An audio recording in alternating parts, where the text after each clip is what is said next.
Charlie Finch met If I Ever Let You Down. Het is op Millie FM, kom ons vir jou oor op 90.7. Ek het vir jou gesê, as jy 'n Joe Black fan is, het ek vir jou verrassing. Kyk, Joe het 'n suster. Ek weet nie hoeveel kinders hulle is nie, maar hy het 'n suster en daai een suster het 'n kind. En die kind is Liam. En Liam is saam met ons hierso by die Langehoeven Mark vandag. Liam, hoe gaan dit met jou? Baie goed, baie dankie dat julle my hier het vandag. Lekker man, Liam, so jy's Liam Black. My naam is Liam Black. Liam Black. Hoor jy, dis nogal, dis 'n interessante ding. Ek wil altyd, byvoorbeeld, ek het vriende van my is die dogter van oorlede Lucas Maree, en dit was altyd vir hulle baie erg hierdie groot skoene wat hulle moet vul.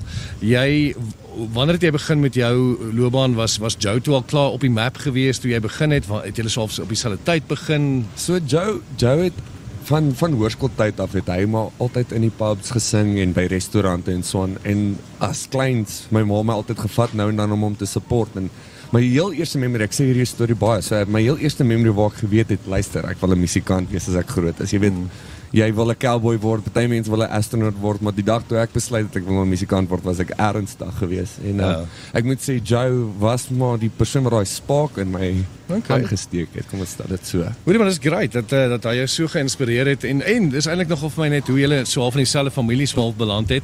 Maar jy natuurlik het jou eie stem, jy het jou eie dinge, jou eie manier, jou eie musiek. Wat se tipe inspirasie kry jy? Wie inspireer jou? Behalwe nou vir Joe, is daar ander musikante, ander musiek wat jou inspireer?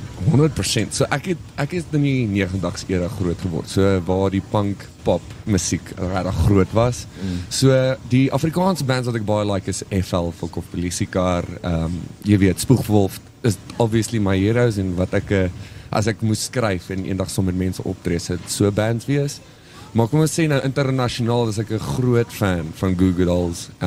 Goo Goo Dolls Iris is my all-time favorite song. Ek het even my hond vernoem. No, hulle liedjie. So ek dink daar's soveel Nickelback. Kom ons sê Nickelback het 'n groot invloed. Ja, ek weet dit is baie kontroversieel. Hulle het net een song geskryf, man. Baie kontroversieel, maar ek dink ek het dit groot geword met so 60 Nickelback CD's. So dit is en almal het dieselfde song. Ja, jy sien. So wat as jy jou musiek nou kan op 'n manier beskryf? Ek weet dis 'n baie moeilike ding om vir enige kunstenaar te vra. Sou jy dit moet in 'n boksie sit?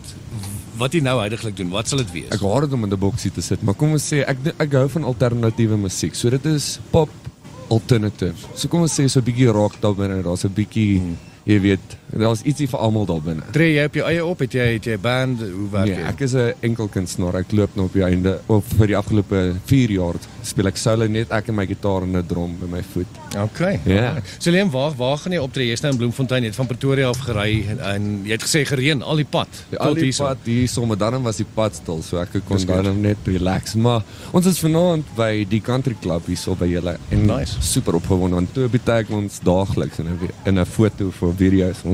Ons tel al die dae af vir die afgelope 3 weke. Ongelooflik. Musiekgewys, alright, so kom ons kyk. Jy het ook nuwe musiek vrygestel. Vertel vir ons 'n bietjie oor die song. Wat is die song se naam? Waar kom die song vandaan? So ek is nou 2024, die 24ste Desember, het ek en my meisie verloof geraak. En na 5 jaar saam wees en ons het eintlik in die kerk ontmoet. Maar sy is die amper die suksesstorie agter alles. Ek dink sy is die rede hoekom ek wou hierdie ding meer ernstig opvat. En dan moet jy maar tribute pay vir so 'n spesiale persoon en dit het die eerste ding wat by my gekom het is ek moet 'n song vir haar skryf. En so 2 maande, 3 maande in ons verloving is nou tyd om 'n nuwe liedjie vry te stel en toe besluit ek haar inspirasie te gebruik. Ja, wat is die song se naam? Die song se naam is Hitte Golf. Hitte Golf, alright. Hoor jy so 3 maande terug verloof geraak? Nee, Getrouwd geraak? Nee, verloof geraak in die 24ste Desember 2024. 2024, okay. Ja. Baie geluk. 2023. Tyd vlieg. Jaar verby. Jy het jou jaar anniversary gemaak, 2 jaar. Ja, jy moet hom uittrap, hoor. Jy moet hom uittrap, ja. Sy girls hierso, hoor. I'm not going to hear the end of that one. Nee, start him line, buddy. Alright, okay, maar hoor so Liam, baie dankie dat jy ingekom het. Baie Ons kom chat. Starte met die Soundcheck Country Club, lekker plek. Asseblief kom maak 'n draai. As jy in die omgewing het, jy het niks om te doen op hierdie Saterdag. Kom maak 'n draai, dit gaan 'n Hoe laat begin jy? Ek dink ons begin 8:00 net, Toby. Ons begin 8:00 die aand. Die deure maak al 7:00 oop. So asseblief kom kuier, kom en groet my, kom sê hallo. Dit sal awesome wees. Great stuff. Start man. Baie dankie. Ons gaan skakel hierso op Famous, kom ons vir jou ore in so 19 minute oor 3. Hoop jy 'n lekker een, dis Liam Black, né? Van Soekie man, hy's al op die digitale media, jy sal sy musiek daar kry en gaan kyk hom sommer live ook vanaand, soos ek sê, by die Country Club, so by 8:00 se kant, moenie uitmis nie. Moenie sê daar gebeur nooit enigiets in Bloem nie. Jy joh.